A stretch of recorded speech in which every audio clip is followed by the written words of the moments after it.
Hi everyone.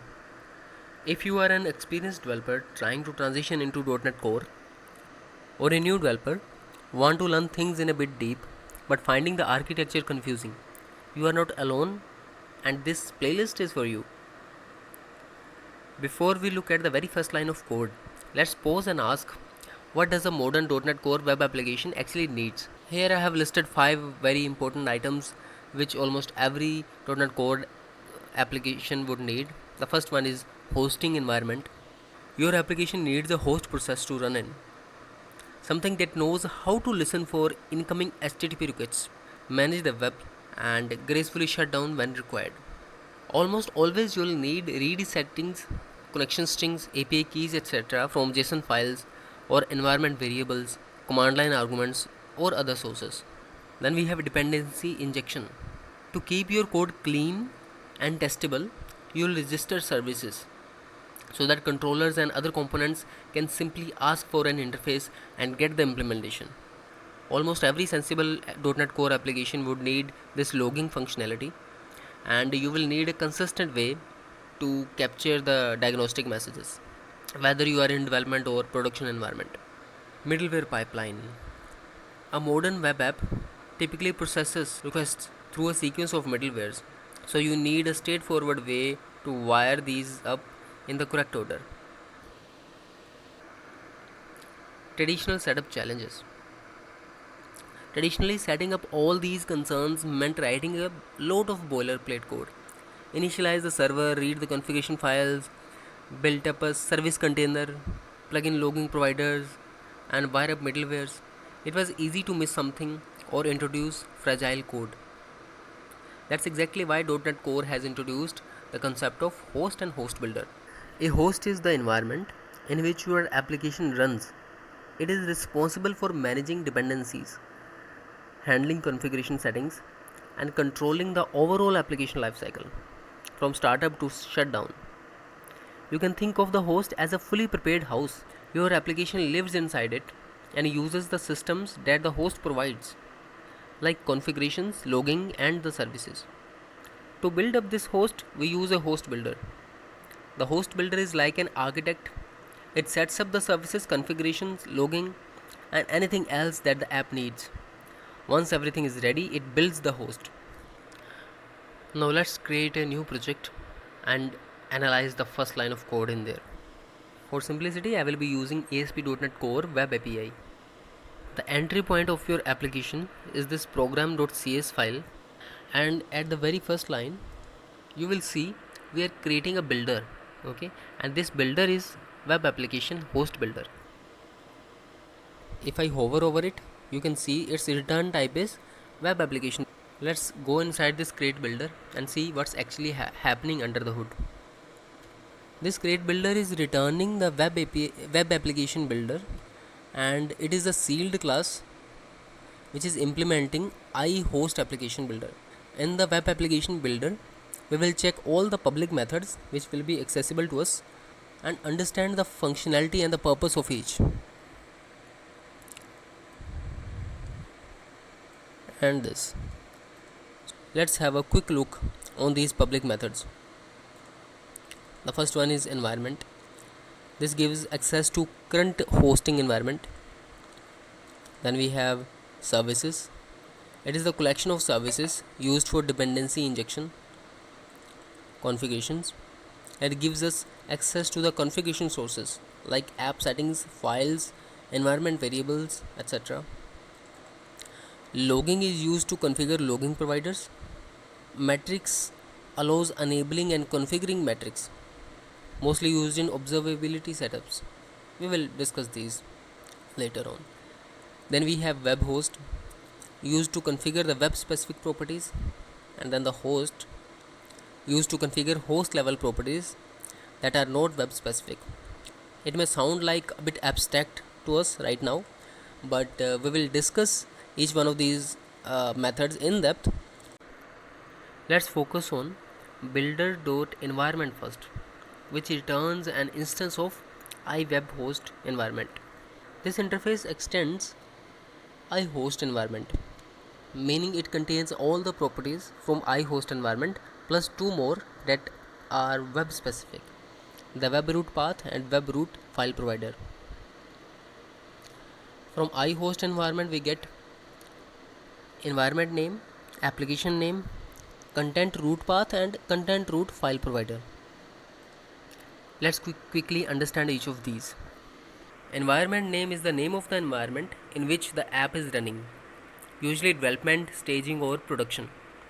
It's commonly used to control the environment specific configurations. For example, in development, you may want to show detailed error messages, while in production, you might just want to log the errors. This setting is defined in the launch settings.json and is accessed using the methods like builder.Environment.isDevelopment, etc. We will discuss these. Next, we have application name. Application name refers to the name of the entry point assembly and the project name of the app that's currently running. The content root path. Content root path is the root directory of the application. This is usually the directory where your CSproj file is located. The base path for loading configuration files and other resources is also the content root path. Content root file provider. It's an abstraction of iFileProvider that lets you access files relative to the content root in a platform independent way. Then we have WebRootPath, which points to the folder where static web content lives in, typically the www.root directory. If you want to serve images, CSS or JavaScript, they go in this folder. If the www.root folder exists, this path is automatically set. If it doesn't exist, WebRoot path will be null. WebRoot file provider. The WebRoot file provider is similar to the content root provider, but it points to specifically www.root folder only. Now let's try each of these properties. I am removing a few things from here to make things simple.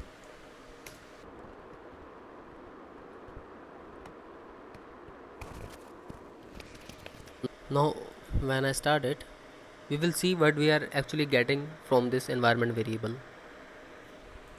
See, the environment name for our application is development. The application name is web application 2. WebRoot path is null. Content root path is set to the root directory of the application. And as you are noticing, WebRoot file provider is also shown as an empty object, and same with the content root file provider.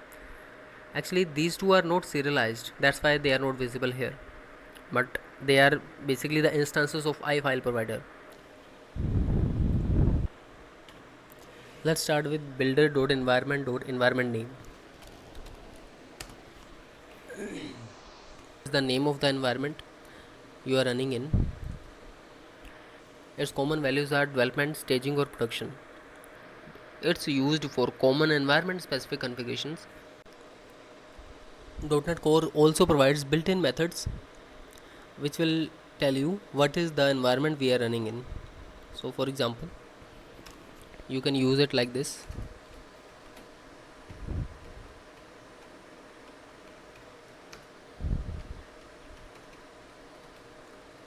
So now if it is the development environment, maybe you want to log messages or error messages in a bit more depth, in bit more details, right? You can also check if it is staging or production.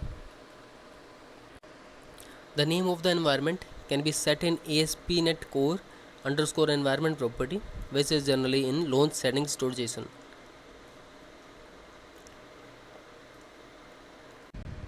But there is a very important point to know that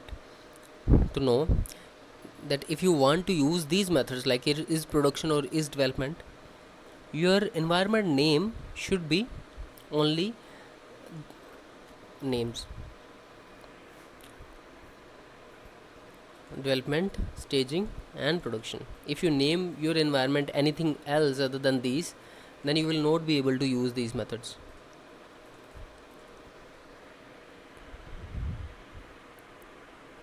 Now let's try another property.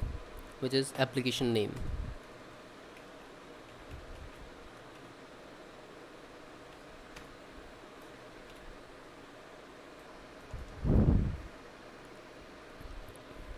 So our application name is web application 2.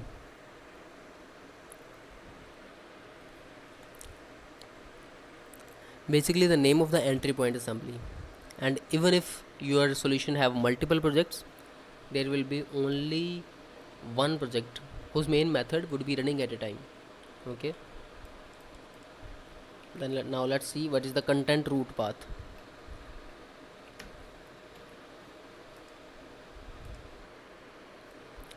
The root path of your app's content file, basically your startup project's root directory whose main functions you can run. This is where you put your project files. So in our case it is web application 2 slash web application 2. So the solution name is web application 2, and in here we have a project named web application 2. So we can access all these files through the file provider, content root file provider. Now let's check what is content root file provider. This is basically an instance of iFileProvider which has methods like get file info, etc. So this file provider will always point to the content root path folder. Okay, let's try an example.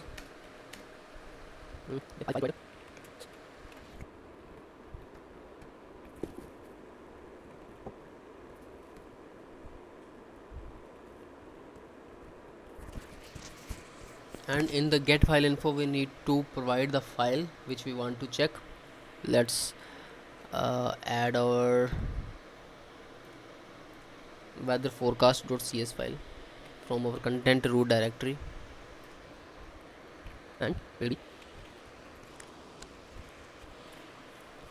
Now here what I have done is I have accessed this content root file provider and stored it in this variable of type iFileProvider, and from this file provider I am accessing this get file info method and passing the name of the file of which detail or information I want to receive, and then I'm just passing this file info in this method. See, so first we are getting that yes, this weather forecast.cs file exists, and then its length, the physical path, the name of the file, last modified date, and if the file is the actual file or it is a directory. So it is a file, so its directory key is false here. So similarly we can access the web root path as well. So I'm just removing it.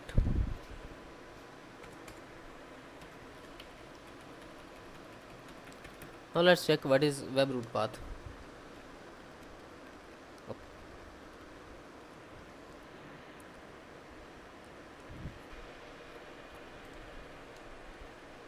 So it is throwing us an error saying that value cannot be null. This is because the value of the web root path by default is null, and we have to tell .NET Core that which folder is to be treated as the web root path. Okay, so by default if I create a folder and name it as www root, then this web root path will automatically point to that folder. See, okay, normally we use this web root path to put static files, and we add use static files middleware to access its files. If you do not set it explicitly, you just need to create this folder.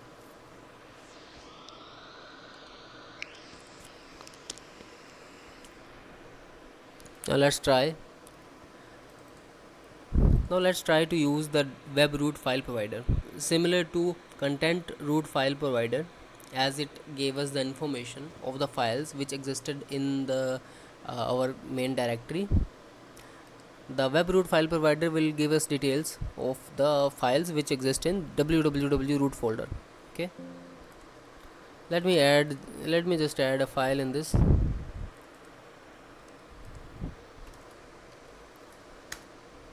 So this is a text file. Okay, and let me quickly access this value from the webroot file provider.